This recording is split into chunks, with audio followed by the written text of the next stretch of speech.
Sasa tuende kazi. Msimuliaji anaanza kwa kusema kwamba Lambrari ni miongoni mwa miungu ya Kikorea ambayo ina heshima kubwa sana, lakini siku moja ya ajabu, Lambrari akiwa anapigana na shetani, kwa bahati mbaya alianguka kutokea juu na akaingia ndani ya mwili wa binadamu, na huo mwili wa binadamu alikuwa ni mwamba mmoja superstar anayefahamika kama Yang Hu. Jamaa alikuwa akiimba tu basi mpaka watu wanazimia, kwani alikuwa anapendwa sana. Sasa siku ya leo ilikuwa ndio siku ya tamasha, na siku ya leo hii ndio yule mungu alikuwa ameingia ndani ya huu mwili wake. Sasa walianza madensa kupanda stejini. Baada ya hapo, huyu Yang Hu akawa anaitwa kuweza kutumbuiza, lakini jamaa akawa anakataa na kusema kwamba hajui kuimba. Sasa kwa kuwa alikuwa amevaa maiki, kwa bahati mbaya ile sauti ya kwamba sijui kuimba ilisikika kwa mashabiki wote, na hii ikawa ndo habari ya mjini. Meneja aliyoyasikia hata hakuamini macho yake. Kwanza akampigia rais wa hii bendi, kisha akasema kwamba anajiuzulu kazi kwa tukio la aibu lililoweza kutokea siku ya leo.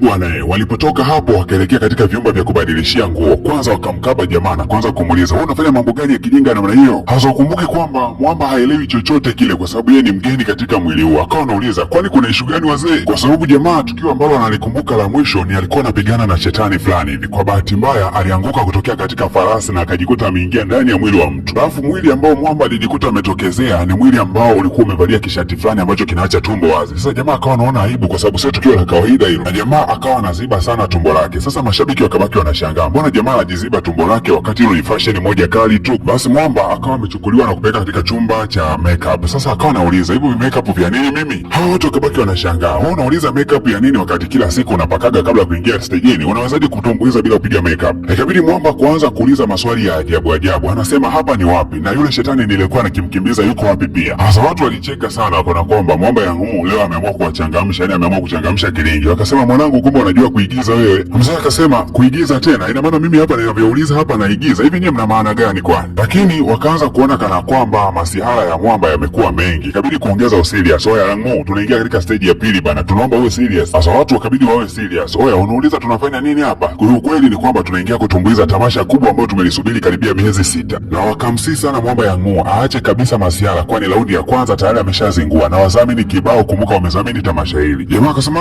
msiniguse kwanza, nataka nijue hicho kikundi kinahusiana na nini. Jamaa mmoja akakasirika akasema, mpumbavu, wewe unahusiana na kuimba na kucheza. Hasa mifokeano ndani ya huo mjengo ilikuwa ni mingi sana, jambo lililosababisha meneja aliyejiuzuru aweze kuingia ndani na kuanza kuuliza, wazee, nini ambacho kinaendelea? Hebu jiandaeni kwa ajili ya raundi ya pili ya kuweza kuimba. Lakini wakamwambia meneja kwamba hali ya mwamba Yang Hu ni kama ya kijinga fulani, yani anaongea mambo ya kijinga ambayo hata tuyaelewi. Lakini meneja akawa amepotezea, lakini mwamba akaendelea na msimamo wake ule, hataki kabisa kupanda stejini. Meneja akaanza kuulia, oya, ingia stejini. Sasa muda unazidi kwenda tu, wameshawarudisha watu ambao walikuwa wanaondoka, lakini wakakuta mwamba bado yuko serious, hataki kabisa kupanda stejini. Hali ikawa serious. Wakarudi tena kumpigia rais wa hilo kundi na wakamweleza kila kitu ambavyo kinaendelea. Kwa kweli rais alipaniki sana. Rais aliagiza watu wote katika lile grupu waweze kukutana katika ofisi yake, na ni kweli kabisa waliweza kufika hapo. Lakini mwamba Yang Hu akaanza kukimbia, ila kuna kabidada fulani kalikuwa kanachungulia kila tukio ambalo linaendelea. Yani Yang Hu anapelekwa maeneo ambayo hata mwenyewe atarajii kuenda, na huyu msichana aliyekuwa anafuatilia matukio yote yanayoendelea na namna ambavyo mwamba Yang Hu anafanya vitendo vyake alikuwa anahuzunika sana na macho yake yalijawa na machozi tele. Na haka kabidada kalipoweza kurudi nyumbani kakawasha kompyuta yake na kuanza kufuatilia comment. Zilikuwa comment mbaya na zenye matusi ndani yake. Sasa alikuwa anahuzunika yeye kwa sababu anampenda sana huyu jamaa na yeye ni shabiki yake mkuu. Na chumba cha huyu bidada kimetapakaa picha za mwamba Yang Hu kwa sababu kanamshabikia na kanamkubali sana huyu jamaa. Huku upande wa pili ambako mwamba Yang Hu amepelekwa akaanza kujieleza akisema kwamba mimi ni Mungu ninayepambana na mashetani, lakini siku ya leo nilikuwa napambana na shetani fulani najikuta tu niko hapa. Sasa mheshimiwa rais wa kikundi hiki alipoyasikia hayo maelezo akajua mwamba atakuwa na homa. Akagusa mkono wake kwenye paji la uso la mwamba na kugundua kwamba jamaa yuko kawaida. Basi akaanza kusema huyu jamaa ana kipaji cha kuigiza. Lakini huyu mama mwenyekiti ndo akakumbuka kwamba Yang Hu mwanzoni alipokuwa anakuja kujiunga na hili kundi alisemaga ana ndoto za kuja kuwa mwigizaji na mwimbaji. Kwa hiyo huenda sasa hivi ndo ana practice uigizaji wake. Lakini jamaa akasema, jamani, hapana, mimi sio mwigizaji, mimi ni Mungu wenu kutokea dunia nyingine kabisa. Nilikuwa napigana vita, kwa bahati mbaya najishangaa niko ndani ya huu mwili. Tendo cha mheshimiwa rais kusikia hayo maneno akachanganyikiwa. Sasa akaagiza kwamba jamaa apelekwe hospitali ya akili achunguzwe vizuri. Sasa mwamba Johnson ndo akawa amefika pale hospitalini. Wakati anaendelea kutoa maelekezo, mwamba Yang Hu anawaza, hivi ndarudije katika hali yangu ya kawaida? Mbona sielewi? Mwamba ghafla tu akashuka magoti na akaanza kumwomba Mungu mkuu maombi mazito. Baba, katika jina lako tunakushukuru tena wakati huu. Watu wakabidi wageuke pale, ikabidi waweze kumuwahi haraka sana, wakampeleka katika chumba cha majaribio, kwa sababu mwamba kadri muda unavyozidi kwenda ndivyo ambavyo anafanya vitu vya ajabu na vya kushangaza. sasa. Mwamba akaingia bafuni akaanza kubadilisha nguo ili aweze kufanyiwa majaribio, lakini wakati anajitazama katika kioo wala kuishangai sura, kwani ndio sura yake hiyo hiyo. Kwa hiyo sura ni kwamba ziko sawa kabisa kila kitu, ila tofauti ni kwamba tabia zimekuwa tofauti na jamaa haelewi kwa nini yuko ndani ya huu mwili ambao anafanana nao. Na Mwamba akaamua kuchukua kiglasi fulani hivi akajikata nacho mkononi. Ghafla tu mkono wake ukawa umejirudi vile vile. Kwa hapa ndo akagundua kwamba hajawa binadamu kamili bali ni moto vile vile. Hapa ndo kidogo Mwamba akawa amepata kidogo nguvu. Sasa majibu ya daktari anasema jamaa na ubongo safi kabisa, yani uko fresh kabisa. Inabidi tu mrudi muendelee kuongea naye kwa sababu hana tatizo lolote. Sasa wakati wanatoka pale hospitalini bana, wanashangaa kuna TV. Jamaa anajiangalia namna ambavyo huwa anaperform. Ndo akaanza kugundua kwamba yeye alikuwaga ni mtu maarufu sana hapa Korea. Akapelekwa kwenye chumba ambacho alikuwa anaishi yeye pamoja na mashikaji zake. Sasa Mwamba alikuwa anaona kinyaa sana kwa sababu huko alikotokea ni kusafi mpaka basi. Sasa huku ndani kuna uchafu mwingi. Na kishingo upande hivyo hivyo Mwamba akawa na keti nyakati za usiku anaanza kumwomba Mungu. Mungu Baba, naomba nisaidie mwanao nirudi katika hali yangu ya kawaida kwa sababu hii dunia ni ajabu sana. Lakini huku upande wa pili kwa rais wa kampuni, kila sehemu ambapo alikuwa ameandaa show basi watu wameshaanza kucancel show zao kwa sababu ya kile kitendo ambacho Mwamba Yang-mu aliweza kukifanya siku za hivi karibuni. Akawa amechanganyikiwa sana mheshimiwa rais. Kwa kweli mheshimiwa rais akachukua kitabu ambacho kinaonyesha namna ambavyo mafanikio yaliongezeka ndani ya hii kampuni. Anakumbuka kwamba aliuza mali zake zote kuianzisha hii kampuni. Amepambana sana kufa na kupona kuifanya hii lebo iwe kubwa sana, lakini siku ya leo lebo yake inashuka kama vile jengo linaloporomoka kutokana na tetemeko la ardhi. Akawaita wafanyakazi wake na moja kwa moja akatangaza rasmi kwamba wanatakiwa kukata tamaa. Lakini kuna mfanyakazi akaja akasema, mkuu, kuna tukio la ajabu kidogo hapa. Ile video inayoonyesha Mwamba Yang-mu akisema kwamba siwezi kucheza imeenda viral kuliko video yeyote ile duniani, na imeanza kutumiwa maneno yake katika klipu mbalimbali kama vile nashindwa kuelewa. Sasa licha ya kwamba ilikuwa ni tukio baya, lakini hii imekuwa ni trendi kubwa sana, kitu ambacho kinaweza kikasababisha Mwamba kuibuka tena mjini. Na kale kabidada ambako kalikuwa kanasikitika usiku mzima mara baada ya kugundua kwamba Mwamba Yang-mu amefanya tukio la ajabu, kalipogundua kwamba ule msemo wa Mwamba umezidi kutrendi kwamba siwezi kuimba,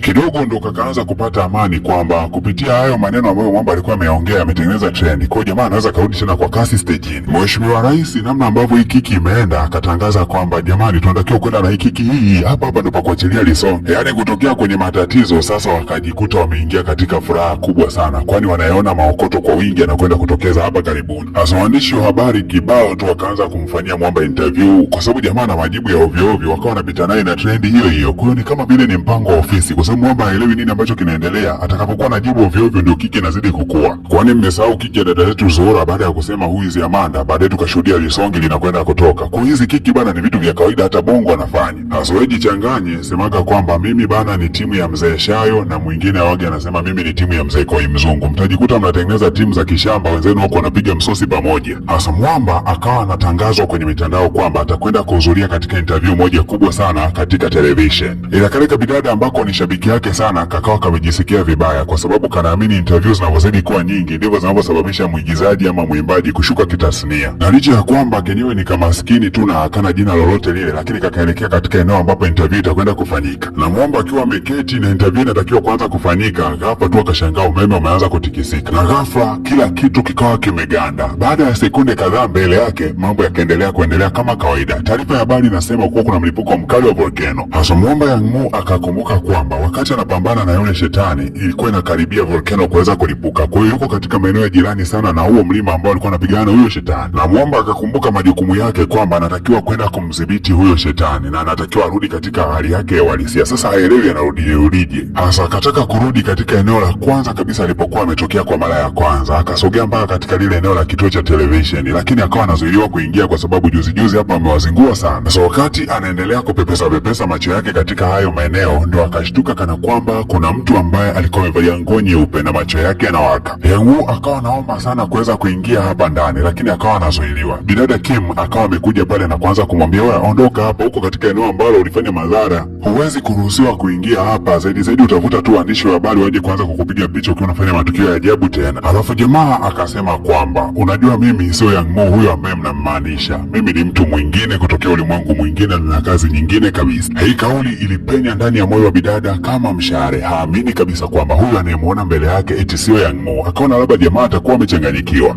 Nikumbushe tu kwamba tumejipanga kuwasha moto huu vizuri. Kumbuka hapa ndo mwisho wa episode ya kwanza, na kukumbusha na narudia tena kwamba unatakiwa kugusa alama ya kusubscribe, kisha utaona kuna chaneli mbili zimeweza kujitokeza. Shuka katika chaneli ya chini ile, gusa alama ya kusubscribe, ndio chaneli ya mdhamini ambaye ameweza kusababisha picha hii ianze kutoka siku ya leo, na kwa kitendo cha kufanya hivyo tu utasababisha tamthilia hii iweze kutembea mpaka fainali leo, na katika jambo hili tuko serious sana.